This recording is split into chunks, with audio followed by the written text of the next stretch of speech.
Good afternoon. Welcome to my brief audio presentation, which is supposed to be within approximately 3 minutes, definitely not 4 minutes. So this is a challenge. The views expressed do not express the views of my employer, the Canadian Bible Society. I'm using Canadian Bible Society Bible that I received from their warehouse that was defective, thanks to the warehouse manager.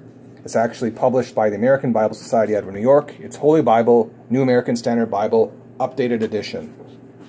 I've been pondering on, in personal and work context, Matthew 18. Matthew 18 from this scripture, verses 15 to 17. If your brother sins, go and show him his fault in private. If he listens to you, you have won your brother. But if he does not listen to you, take one or two more with you, so that by the mouth of 2 or 3 witnesses every fact may be confirmed. If he refuses to listen to them, tell it to the church. And if he refuses to listen even to the church, let him to be you as a Gentile and tax collector.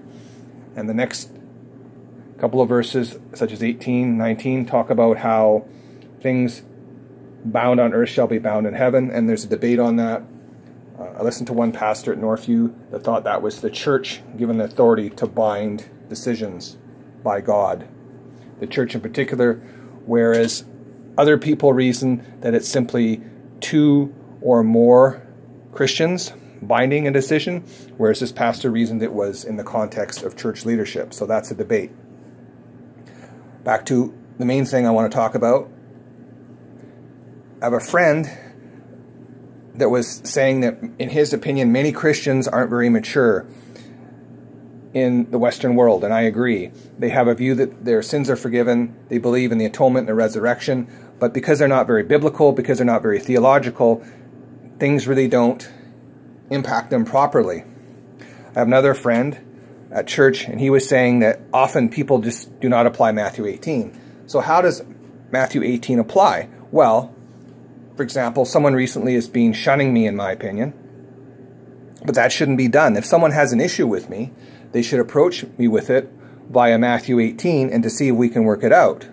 If not, with me, if I'm sinning more, then go to the authorities in the church or the context of work or our circle of friends or whatever in the church and have me dealt with. But to shun me is not the answer. Another incorrect way to deal with supposed sin against a person is to get angry and yell and scream at someone or abuse someone. Again, that's not the answer. If someone reasons, for example, that I'm not doing something right, yelling at me is not the answer. Deal with me in private.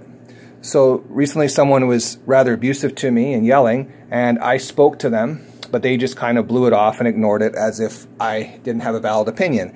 So then I went to a senior pastor in a context, and then I went to the person that was running what we were doing as a group, as an organization, and the last day this person finally mellowed.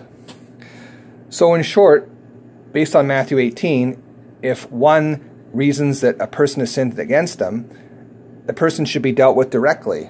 And this risks that the person that thinks they're offended or reasons they're offended may be wrong in some ways. So this is a risk, but it should be taken.